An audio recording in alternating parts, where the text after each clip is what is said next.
Assalamualaikum warahmatullahi wabarakatuh. Perkenalkan, nama saya Vera Rami, saya dari kelompok 1.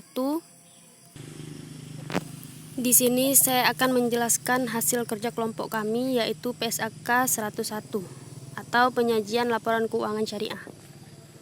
Sejarah PSAK 101. PSAK 101 pertama kali dikeluarkan oleh Dewan Standar Akuntansi Keuangan Ikatan Akuntansi Indonesia atau disingkat DSAK IAI pada 27 Juni 2007. PSAK ini menggantikan ketentuan terkait penyajian laporan keuangan syariah dalam PSAK 59, yaitu akuntansi perbankan syariah yang dikeluarkan pada 1 Mei 2022. Berdasarkan Surat Dewan Pengurus Nasional atau DPN IAI nomor 0823B atau DPN atau IAI 11 tahun 2013, maka seluruh produk akuntansi syariah yang sebelumnya dikeluarkan oleh DSAK IAI dialihkan kewenangannya kepada Dewan Standar Akuntansi Syariah atau DSAS IAI. Setelah pengesahan awal di tahun 2007, PSAK 101 mengalami amandemen dan revisi sebagai berikut.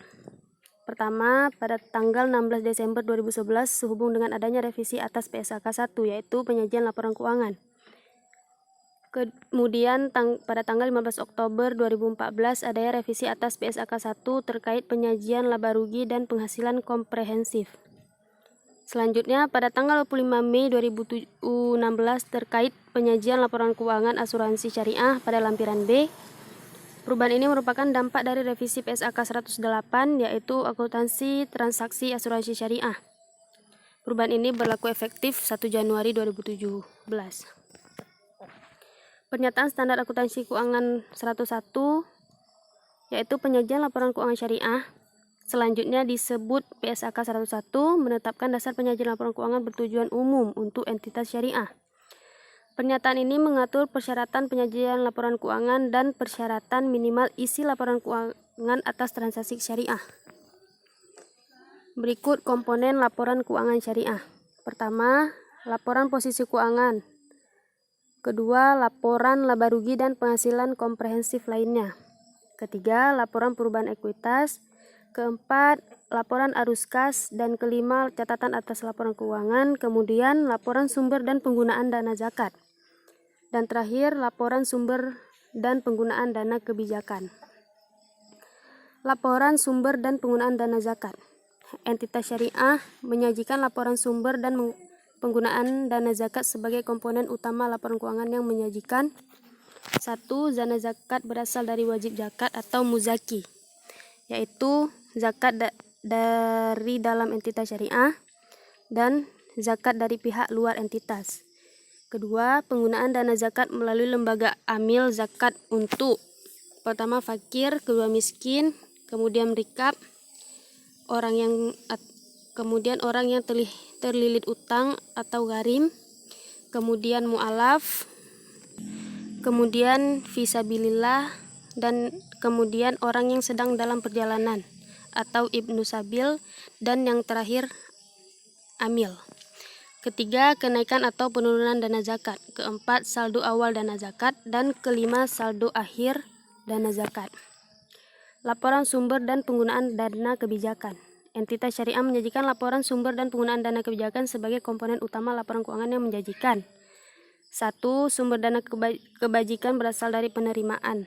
Pertama, infak. Kedua, sedekah. Ketiga, penghasilan pengelolaan wakaf sesuai dengan perundang-undang yang berlaku.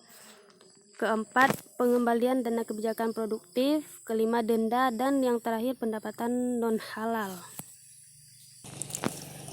Kedua, penggunaan dana kebajikan untuk dana kebajikan produktif, sumbangan, dan penggunaan lainnya untuk kepentingan umum. Ketiga, kenaikan atau penurunan sumber dana kebajikan. Keempat, saldo awal penggunaan dana kebajikan. Dan yang kelima, saldo akhir penggunaan dana kebajikan. Karakteristik umum laporan keuangan syariah. Yang pertama, penyajian secara wajar dan kepatuhan terhadap SAK. Kedua, dasar akrual. Ketiga, materialitas dan penggabungan. Keempat, saling hapus. Kelima, frekuensi pelaporan. Keenam, informasi komparatif. Dan yang terakhir, konsistensi penyajian.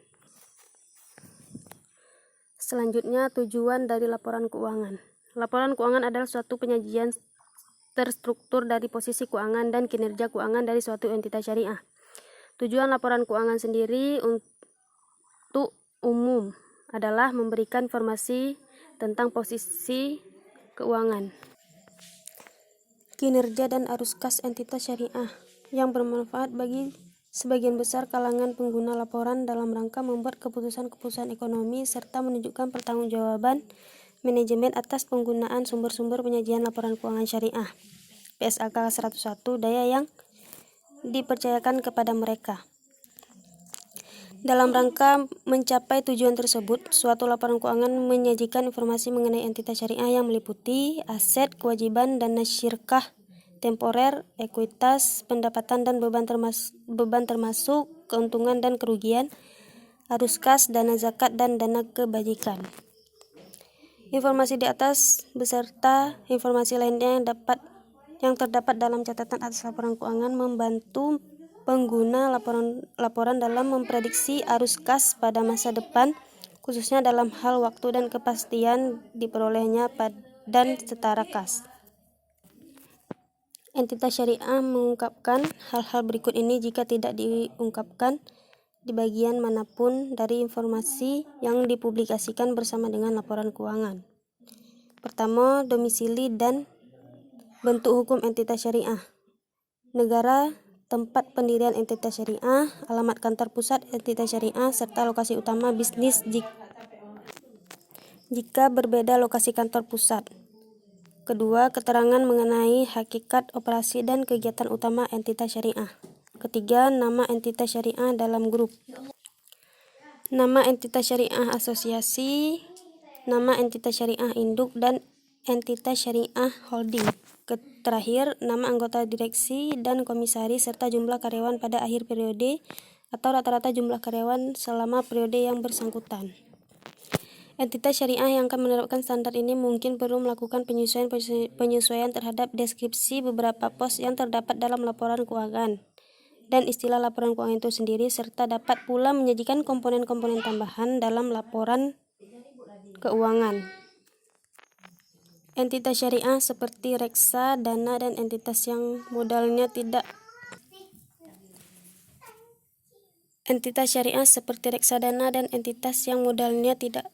terbagi atas saham, misalnya koperasi, memerlukan penyesuaian terhadap penyajian dalam laporan keuangannya. Cukup sekian penjelasan dari kami.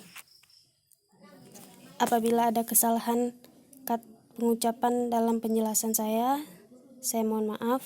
Saya